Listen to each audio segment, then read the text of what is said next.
to a HANA database or HANA that we are calling out. So this process for data migration, as you normally see the data migration, the definition as you are showing up here is we are going to transfer data between the two different computer storage types. If the migration means it's not only your data, it includes all your infrastructure or networking or any assets or service that we have in different third-party tools. So all these two come into picture. So this data migration, how we are going to perform, that's the main goal here. Data migration, we easily consider it's a very, very simple process, but most of the time, maybe more 80 to 85% of the time, it crosses our estimated limit or cost on it. So SAP has put in some effort to identify how we can go ahead and do this data migration in an efficient and timely manner. That's what the data migration they have considered. So here, as we have seen in the previous session, we do have three different ways to do a transformation or an implementation to HANA system. The first system, either first is real system conversion. Either you will be having a thick ERP system, we are going to convert it to a HANA database. HANA database in the sense, it can be in two different modalities. It can be of on-premise or it can be of cloud. So here we are considering only the on-premise methodology, so that because this cockpit that we are going to concentrate today is will work only on the on-premise as of now. So the cloud, it takes all the database by the database own configuration separately. So we are considering only the on-premise part currently right now, and also in that we have the second one is the new implementation part. So the main thing is the main methodology that we will utilize this cockpit to a maximum effect. Where we have the whole leverage to check the data and we have the whole leverage to control which data to go to the HANA DB or not. And the third methodology is your landscape where we have multiple SAP systems which we are going to consider and move into your HANA premise. So in all these three, mostly in the new implementation or the greenfield approach, we will utilize your SAP HANA migration cockpit. So to start with the migration cockpit, I have my friend Selim here who will take over from here. Thank you, Sri. Thank you, Sriram. Hello team, good day. This is Selim. I am going to cover migration cockpit, followed by a small demo on the cockpit. Okay, in SAP HANA we use the migration cockpit as a data migration tool. You have to be with the loud migration into voice not to clear. Okay. Is it fine now? Yeah, I think better now. Okay, I was saying in HANA.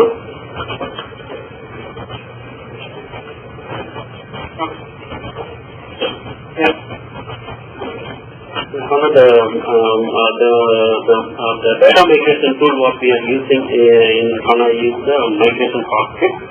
Actually, this tool contains some predefined migration objects which contain a mapping for all the master and transaction data. And as Sriram was telling that there are three kind of approaches. Among these three, the second part, that is new implementation.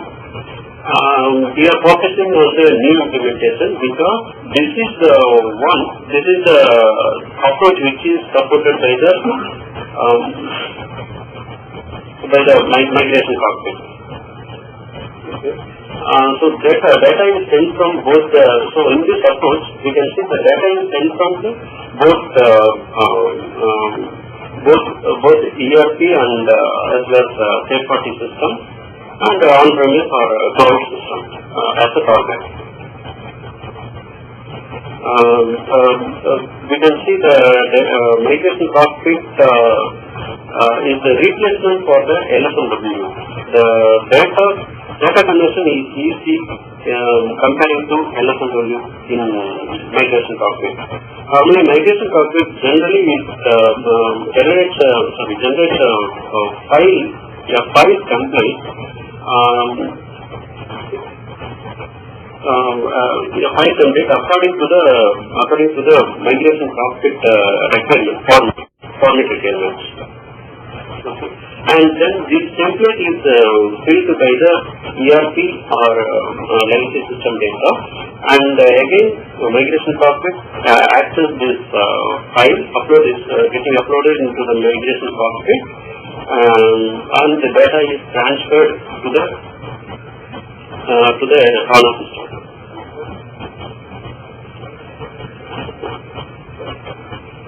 And okay, now coming to the current slide,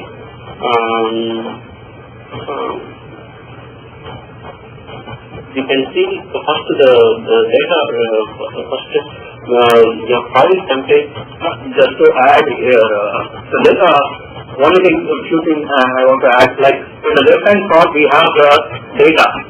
Okay, normally the data can be anything. It can be in the form of a file format, it can be an XML file, or it can be a normal Excel file, or it can be coming from your existing BW system or CRM system.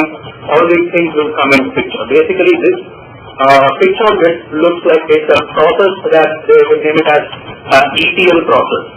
The ETL stands for E for extract, T for transform, and L for load. So in the left hand side you have the extract process, how we are going to extract the data from the existing database or existing file or existing third party system, and in the center form you will have the transformation, how we are going to transform or map the data of the third party according to the HANA database, how the data is going to be stored into your HANA DB. And the last part is your loading of data, how the loading is going to carry out here. That's the picture represents here. Thank you. So once the migration cockpit generates a particular file template according to our requirement, based on some pre-configured migration objects, based on that it generates a particular file template that we are going to see in the demo. That template is downloaded into the local system, and which has to be the data of the legacy system or ERP system data has to be extracted, and the file will have to be filled up. And so as you see in the picture, the data partition is the area, that is the first area in the cockpit. So the file is getting uploaded into the cockpit. That is the data provisioning. Next process. Here we can see some processes in the cockpit side. First one is single point of entry.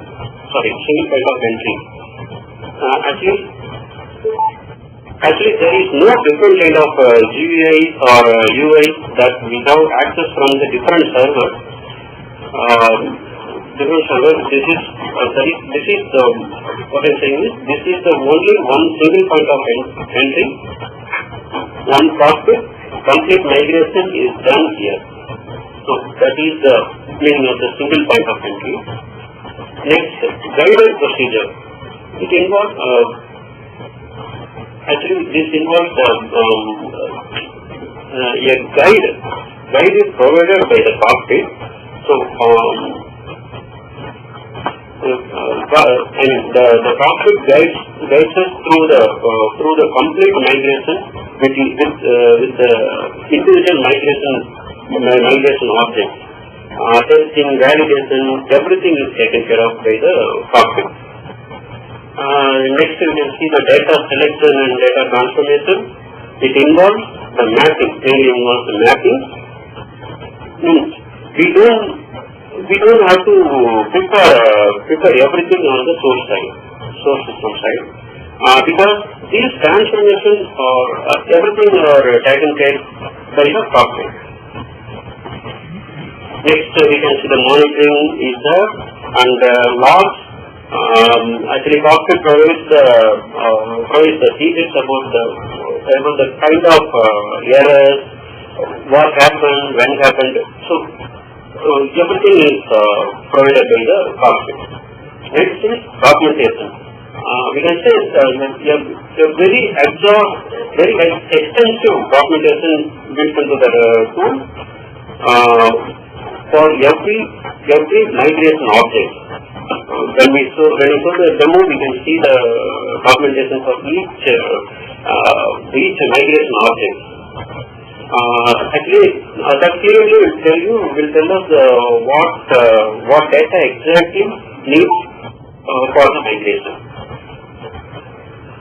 Okay.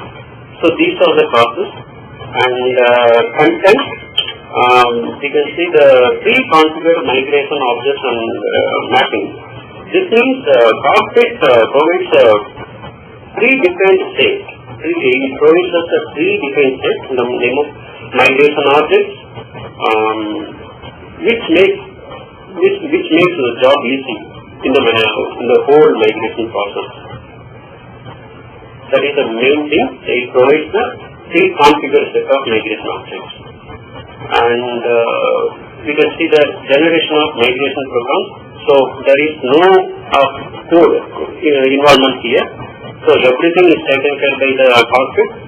In the background, it will generate all the programs for the mapping, everything. So that is the generation of migration program, and data validation is done by the COCKPIT, and integration of custom objects. We can create our own objects. We can extend and we can enhance three different objects as well. So these are the content, and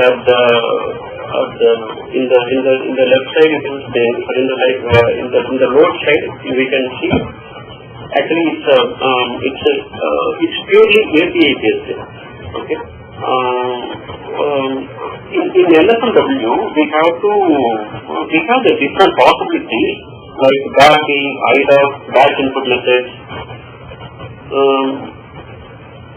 but we don't know. Some of the batches may have larger structure, and we may see the different structure in the IDOC as well. So we cannot have a certain particular structure of field or structure, but that is covered in the in our migration COCKPIT. So that is this is fully API loaded, API based. So everything is covered here. Okay. I think let's start with one small demo.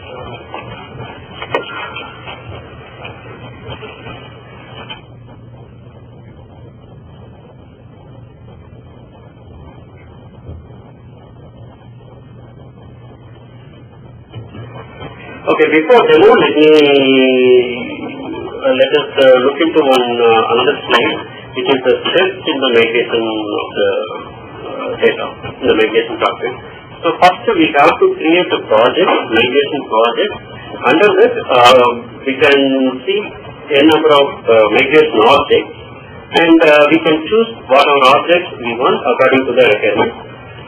Then COCKPIT will generate a template, and we can have the mandatory and optional fields over in the template. So we can choose according to our requirement. Then we will be transferring the data. Data transfer will be taken care of, and on all the rest of the steps like validating data mapping, simulation, and finally loading. Up to all these parts will be fully taken care by the migration COCKPIT. So finally we can have the data in our HANA database. So we'll go for a demo.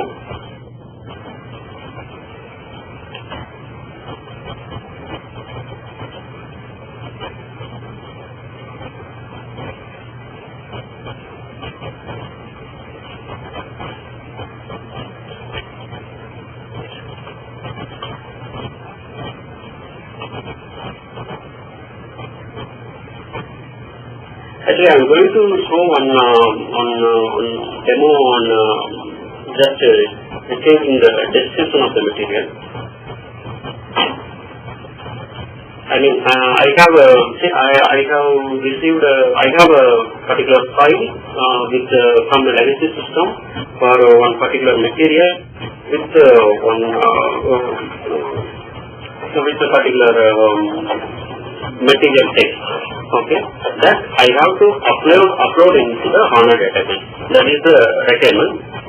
So for that, the transaction code is, so for that first I'm going into the migration cockpit in order to generate, because first step is generate the file template. So in order to generate the file template, first I'm entering into the migration cockpit. The transaction code is Day10.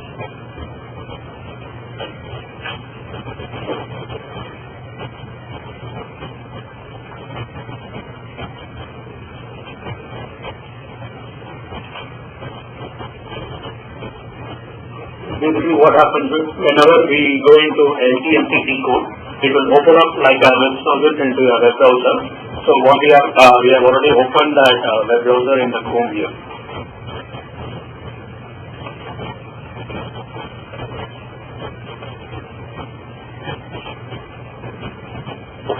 Yeah, as soon as you enter into the LTMC, it will take us to the browser, and this is the first screen. What we see here is the project. These are the migration projects. For example, I have created one project called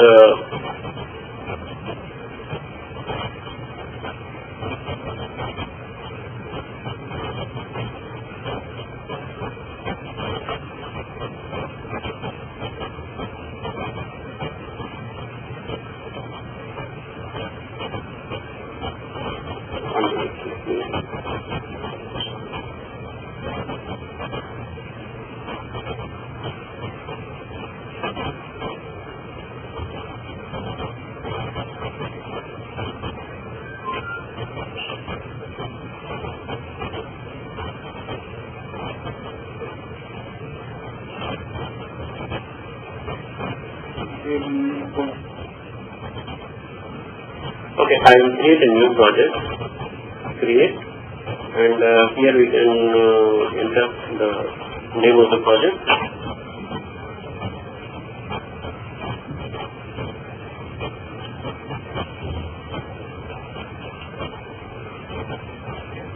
I'm just entering a particular project, and I'm using on-premise. And we can see the master transfer ID. This is nothing but a unique identifier of the project. It is the same. The transfer ID is same across all the systems, whatever, even if we move the changes. And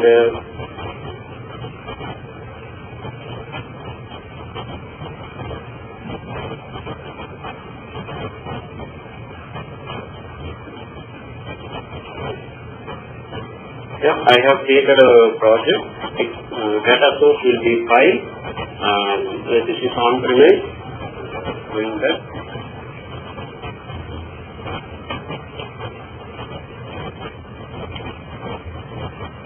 So you can see our project is listed here. Now,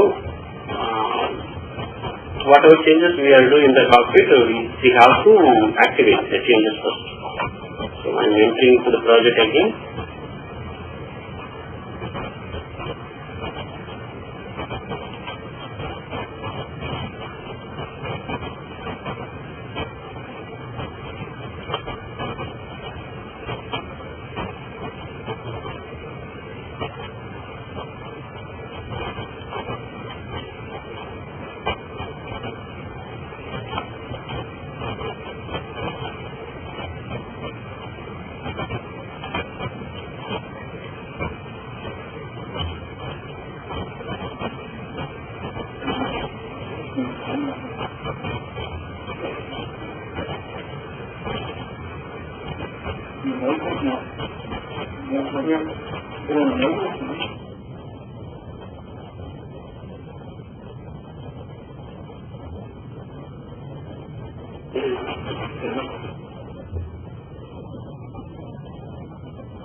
Okay, as I said, the migration objects, once we create the migration project, we can see the migration objects for each and every project we create. So these are the migration objects you can see. So here first, as soon as I enter, I select all, and first I deactivate all the projects, all the migration objects, and now I am going to activate only the migration object which I require. Something over here. Yeah. How did this migration objects come in? Like, you created a new project now, right? So this came by default. Yeah. How is it? Yeah, it came by default. For all the. So whatever we need, you can take only those. Okay. So we cannot create any migration objects on our own, is it? We can create for the customizability. That is freedom will be provided. Okay.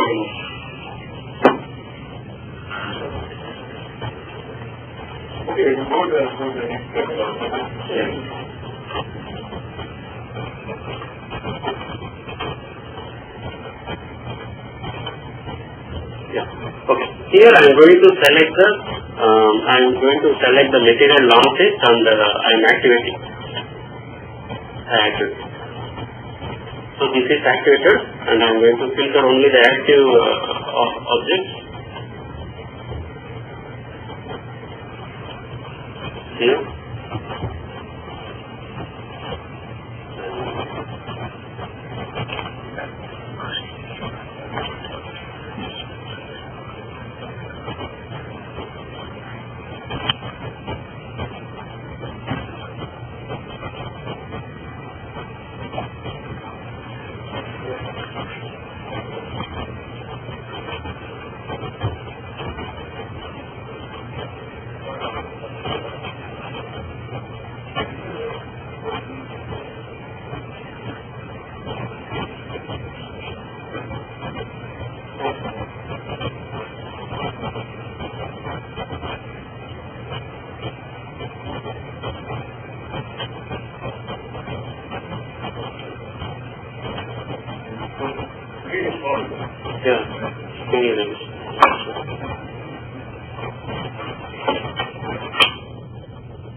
Basically, we should get only the active component that we have activated, but here it's showing up different things. So I think just checking the data. I think I shouldn't. Back. Okay.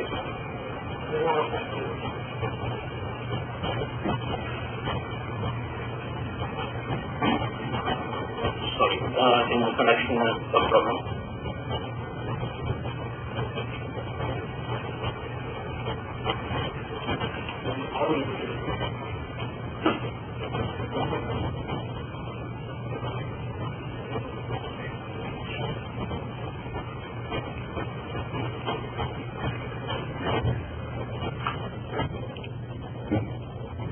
Okay, we will check this settings once, and what basically we will do is the next steps for the project is we will get the template. It will have the template of migration object model.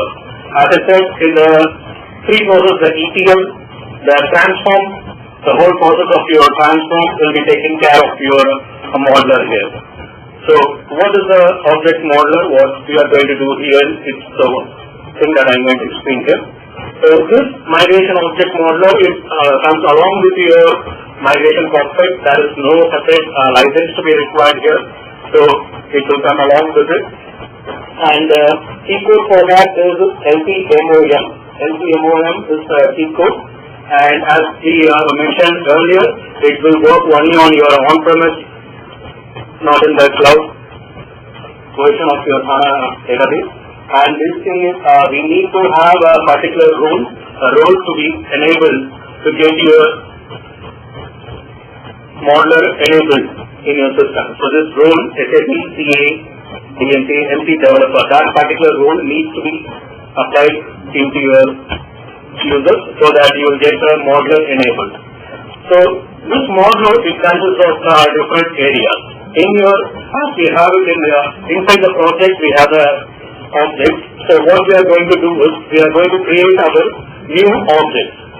And in this case, what are the things I need to concentrate here? In the object ID, I have one source structure, I will have a target structure, and I need to map between your different structures, and I need to map at the field level as well, and also I can write my own rules, and the last thing is your translation. These parts will come under the object. So we will see one by one. And the main thing here is the rules that we have mentioned here. We can put in three different rules here. We have field-based rules, we have event-based rules, or we have internal rules. Say if I am going to change a particular field value, then I can write the field-based rules over here. And if I want to write some condition at the starting of your loop or starting of your record, at that time you can write your event-based rules. And if anything is not filling up into these both categories, you can write your own rules other than internal rules. So as well as custom-made rules, that's what we have in the internal rules. So I will show you the demo. Also, we will have the things that we have here. So this is the object modeler. When we go to LTMOM transaction, this particular screen will be displayed. Here you have the migration object. Under the object, you will have the structure here. So structure, target, and your mapping, and your rules, and your transaction object. Under the source structure, what we will get it, you will get the structures here and trying to map it with your RFC or a function module. Basically, as Sandil said, this migration cockpit is an API base where we will have a backend. We will get all the structures being used under the backend. We will have to send it out here in the source system as source structure as well as in the target structure. Okay, for this particular case, in this example, we have the customer's backend being called here. So you are seeing out the source structure of sales details here. That's under this. You have general data, tax details, that things under the source structure, and you have some target structure. This target structure, both your source value, your target structure, it can be a single value or it can be a table as well. So you can, as we are using in the backend, the output can be in a single value or a single structure or as a table value that you are going to do. And next thing is we need to map with the structure and we can populate the fields. We don't need to map all the fields into your HANA DB. Say I want out of 100 fields, I want only 50 fields to be incorporated in the HANA DB, so I can map it that particular field and I can download that particular values into our Excel. I can restrict that by creating a view by mapping this field mapping and structure mapping. And as I said, we have these rules we created. So I will show you out in the screen here.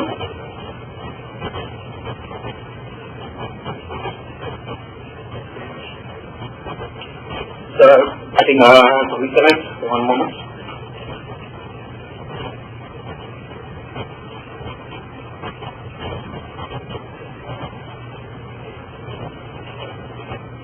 So as I said, it's BAPI that we are going to follow. We need to, what we require is when we are going for a custom complete object, we require a BAPI or a RFC function module to be created separately. We need a structure so that it will be created. So I just created a normal template, a normal few fields or three fields I have created for customer name and a year.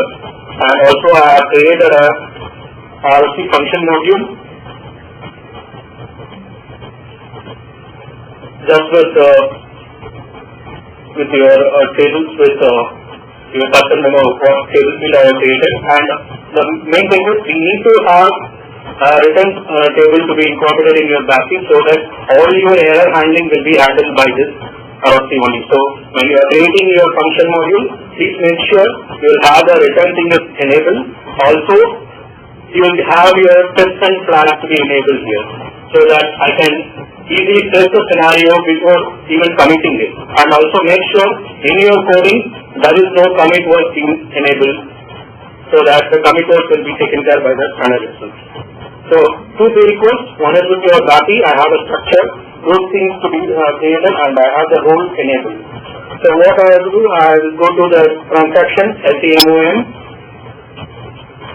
So this is the migration object window. I am going to create a new object here. So here you have the option. Okay, you can create with the existing template. If there is any object that you are having as a standard one, you can just create it from that and you can add a new field, or if you are going to put a completely new one, you will go with the user defined here. So I will create a project. Normally this object ID will be consumed in your project. So we need to have that project enabled. I think I have a project already been created.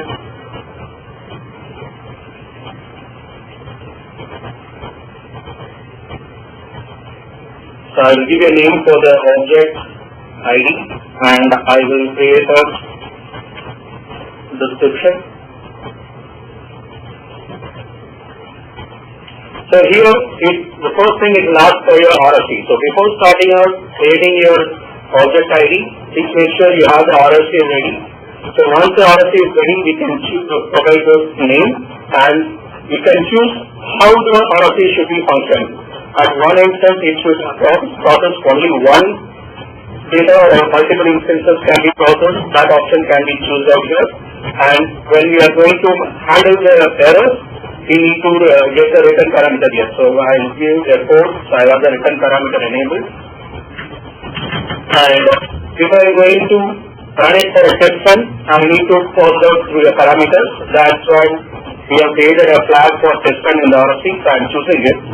So in case with the value X, then the particular value will be running only in the simulation mode. If I am going to run it in the normal mode, this flag will be blank, so the blank value is there. So if you see here, whenever we create a project, as Sandhu said, you will have a unique ID. And when I create a project, the unique ID creator is 00H. So when I create the object, this unique ID will be mapped to your object ID so that it will have the indicator that this object ID is mapped to your particular project. So as I said, you will have your source structure, target structure, these things, everything is blank right now. So currently I will just go ahead and create a source structure and I am going to append it, right click and append, and I am going to mention the structure name.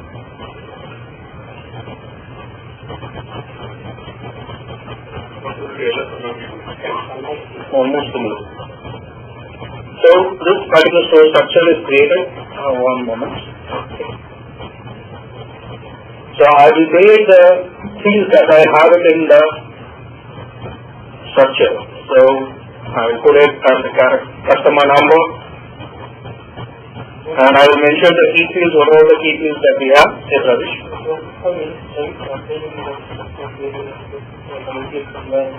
I have not seen the possibility as of now. Yeah, that one, append structure at higher level we have. That's the options we have. We don't have any calling out that particular structure name. That option is not available. Maybe in future level we can have.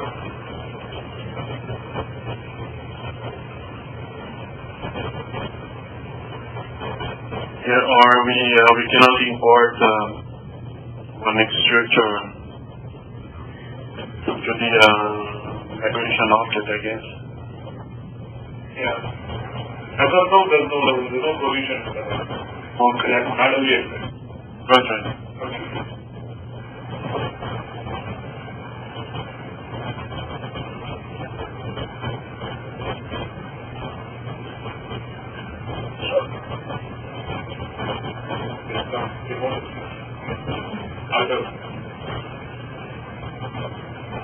So these three fields I have added up. So what we have to do is, once we create this structure, I need to assign it to your view so that this particular, whatever fields I have, it will be available in your output view. So here I can choose, by default it came, but I will do it once. If I go and create an assignment of this particular view, basically it will, by default, by creating your project, it will ask for your default view. By default it will be on-premise. Since we are going out for your custom thing, I will choose the custom view over here. Here I have the option, as I selected the customer as a key field, the system itself proposes it as a required field and the other things are visible. So I can choose whether I want this particular field to be in the output or in the Excel format or not. I can choose it out here by choosing as visible or not visible over here. So currently I am choosing it out as visible, so all the three fields is enabled. So I have mapped out the source structure and the target structure will come out from your RFC. That particular RFC with a flag and your table and the return table is available here. So currently we are going to use the third step, that is the structure mapping. So in the left hand side you can see your target structure and source structures in the right hand side. I believe from 1709 version there is some small changes in the screen while you can find the structures in different places. So at this moment in 1609 we do have this particular mapping where target structures in the left hand side and the source structures in the right hand side. So currently what we are doing is we need to map this particular structure and we need to assign it directly into the RFC. First thing, we need to assign it to the function module. So you can see you will get the assignment available here. Before that it was not there. So even if you see in the particular table what we are going to assign, it's not there. Once I assign this, just drag and drop. So you will get the assignment available.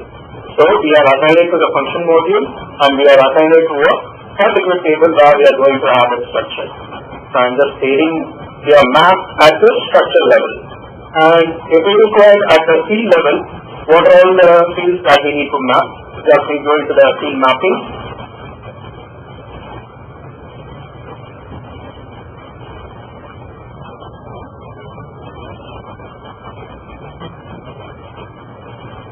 Seems to be a bit slow. Okay. So these are the things that we have. If I just select this and just enable the particular field of certain parameter and this one. Okay. In the source structure I have three fields. You can see all the flags that I have here, all the fields is represented by a red color cross hat. That means that the mapping is not done yet. So I can drag and drop that particular from the source system, so you will get the mapping enabled. And you can see a normal code has been enabled like a move from the source structure. This move signal will execute in the background. That particular value from the source system will be mapped to your target system. So I will just map all the three fields.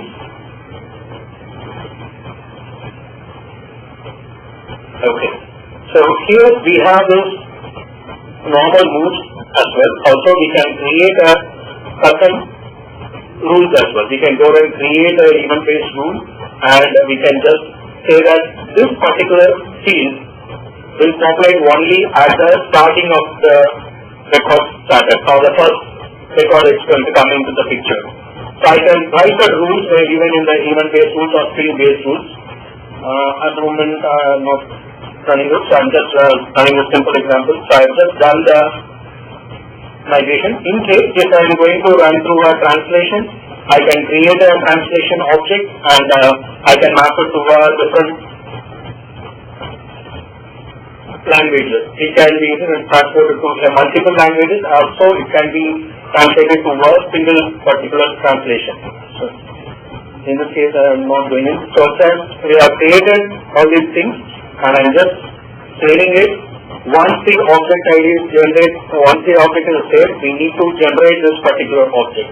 So, yeah, the rules we have extra validation. As I said, it's the starting of the record. I need to calculate something.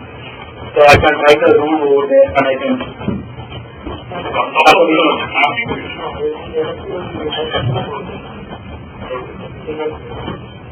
Even in the rules, you have in the internal rules, you can write your own performance and you can write your own logic. Even if you can just validate that particular value you can here or not, you can provide an error message over there.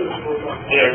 And the distinction here, both you want to remove that one from the yeah, I can say if I just mention the year as null, if I just mention as integer, it should not allow any alphabetical value. If I upload it with alphabetical value, I can make I can put a condition like this is for numerical digit or not. So I can validate it and give a error message and I can create a rule for it.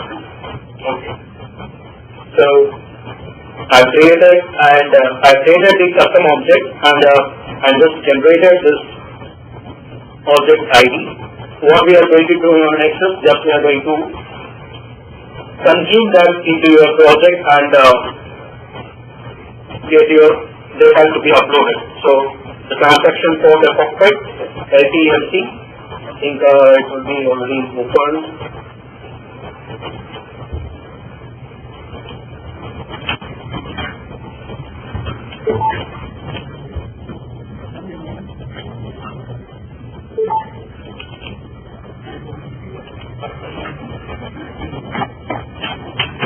Here we have the list of projects has been already created. So I will just search my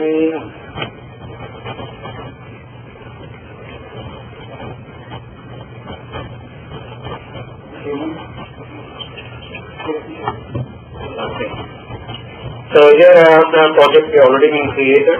So if you remember when I created the object, I have mentioned this project ID. Also, I have chosen the view in the object as customer view.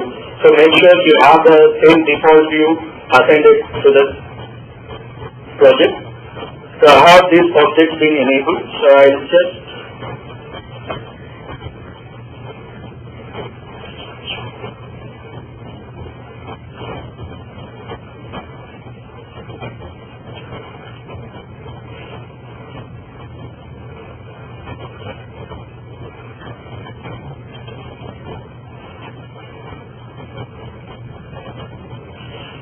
the window is very small.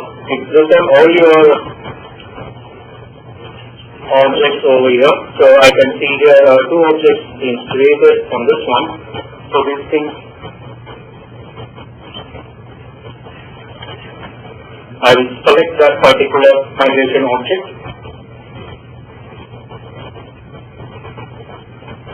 So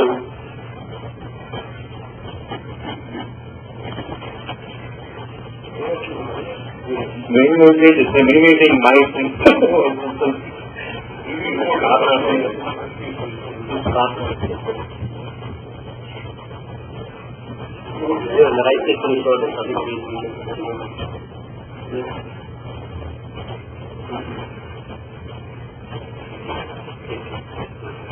Oh, sorry. Okay.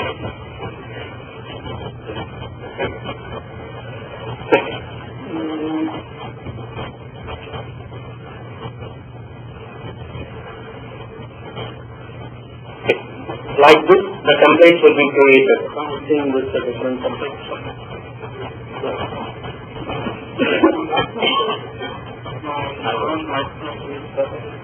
Okay, so this is the one that I have created with the template that's downloaded. So I'm just uploading data. Template is created downloaded from my page. Yeah. It's being sent to the client. Yes. Same step we have to download it for standard object, right? Any standard object that we have, that things will come, and different views we will get it in a different tab. Yes. Yeah. So we are now into S4 HANA system, right? So migrating ERP data to S4 HANA. So it's like a S4 HANA is a sandbox or something. Before after downloading, we need to keep the data, right? You need to get the data. You will get the data. I will send it to you. You will get the data from your third party or existing system, and we will send it to us. So I will upload it from my system. So we have ERP and S4 HANA parallel. When you need this migration, so when you have, assume that you mentioned about new implementation. Assume that there's a non-ERP system. Now, we take a simple case. So you have a non-ERP system where, let's say, some ABCD software is used or maybe periodic and Excel. Now you're moving to S4 HANA. So that's when you talk about this migration. Okay. So you download the template, you will be giving the template to the end user, and here the end user or the whoever is the person, but he will fill up this template, and then they will be given to the SAP consultant, they will upload it. Okay. So that's it. Maybe if you're talking about ERP, maybe in some cases it's needed, but in the easy cases, like you have a third party, non-SAP system, that will mean this is a very good system. For new implementation. More of the implementation will be much more useful. Legacy data. So for your legacy data. Let's say we have some of your Correct. So replacement of LSW. Now still you can use LSW. Still LSW, but SAP is not suggesting it. It's not something which SAP says. On your risk, you can still use LSW. If you don't do any recording, obviously the screens are changed. Thanks for that. So once you have downloaded and get the data from the customer, we can go and come to this project over here and we can upload the file. Okay.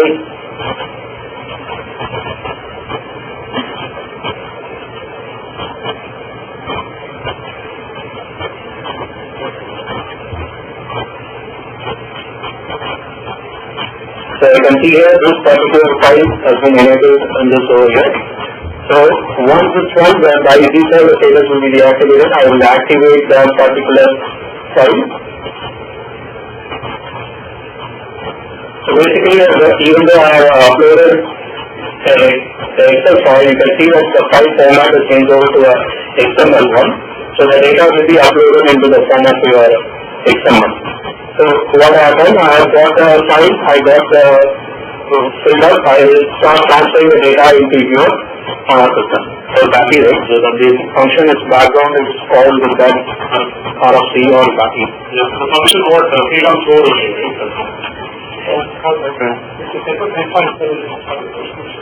Because in the update only it will be the background, it will be done in the background, so we need to check in the update beginning to the code. We can run it in the background mode as well. So once the data import is done, this is just closing it.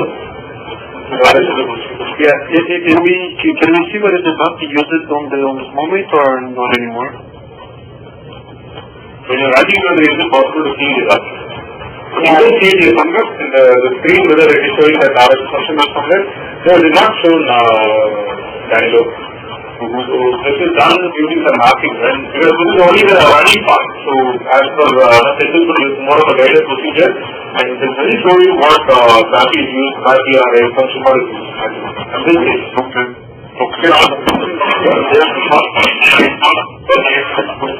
So I finished it. So the process is not started. It says it's not started yet. So I think the concept is all that's what we have done here. So I think the concept I think is clear. When you refresh it, I think finally it will update it. See okay, this is okay. want for central template query or we have another point plan in modular? Yeah, we can show the service template or what we have for the standard one. This here, download this thing that not open it. Yes. As you can see, we have two tabs for what we have created for material and material flow text. In the second text, second tab we will have a text to be updated over here. Yes. So we have multiple tabs. Okay. See, the only difference is, Chandra was trying to show all the standard objects. Okay, so these templates in standard objects are already defined by SAP. One what Sriram showed was, it was clear, just created the template instead and the field what you saw was instead by. So the only difference is, if you download the standard template, you would have multiple tabs. Each tab you would have different fields. Just similar to, let's say if you're going to create a middle marker, you would have every view in one sheet.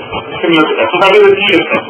Otherwise, the template will be, somewhat similar to what you see right now here. We have selected for maybe long text.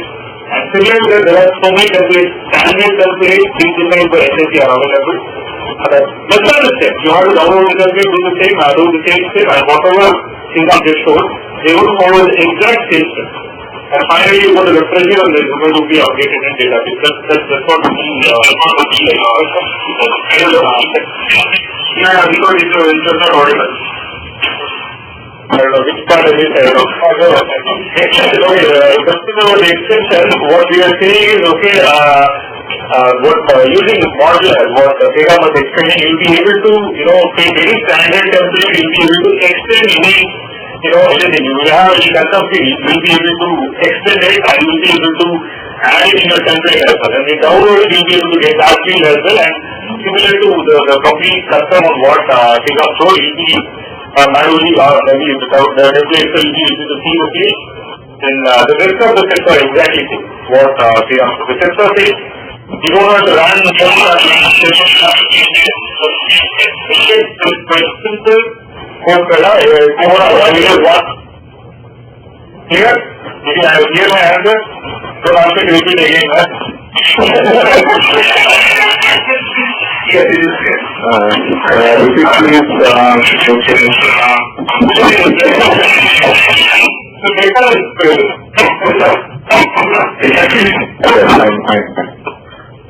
I think someone has to mute their account. I can see many people connected. Please mute your phone so that whoever wants to answer or whoever wants to do the question, they can unmute and talk. Please do that maybe on next time onwards. No echo? Good. Yeah, can go ahead. Okay, start okay, so we are almost done. In the module, you have any other point? I have one point to add before that. Just want to check with Sriram. Here, you want to add any point or someone also do it? Is there any other point you want to do this? No. I think the demo what you are trying to show, because of the screen size, there was some setting, but when you project it, so that has already covered the thing actually. They just wanted what is connected that is not activated properly. That's okay. I think the method is clear. Yeah, okay, just one thing. Okay, just to conclude this one small point, okay, so whatever we discussed, it's more for new implementation. Okay, so for conversion, I think probably generally don't need to go for this. We're talking about ERP and S4 HANA. Okay, so what happens is when you try to convert it, so in background the system will normally run two methods. One is SUM and DMO.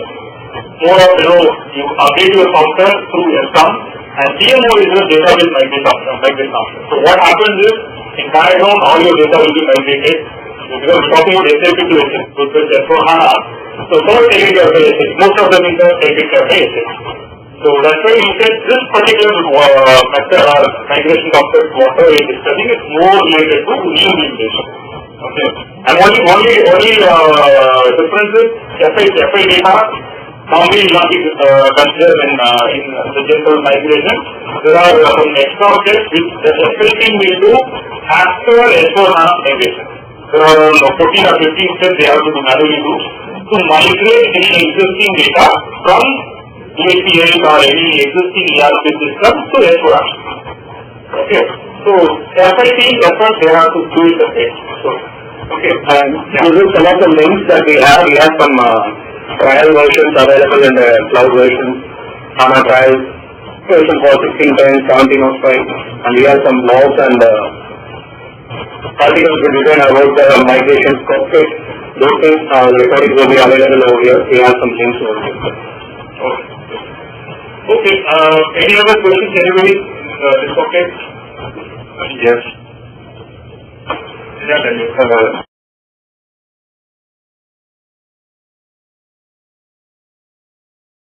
This is one. I understood that this is for migration, and we continue with the LSW transaction for any other things. So from the moment that we are using the migration cockpit, we will have only the option to upload things by using the APIs or function models on the end. We won't have like a direct input or cloud transaction of things to do the uploading, right? Yeah, that's what I understand. Actually, the recording part, SAP is suggesting don't do it. That's why they say even don't go for any existing LSM. If you want to do it, do it. It will still work.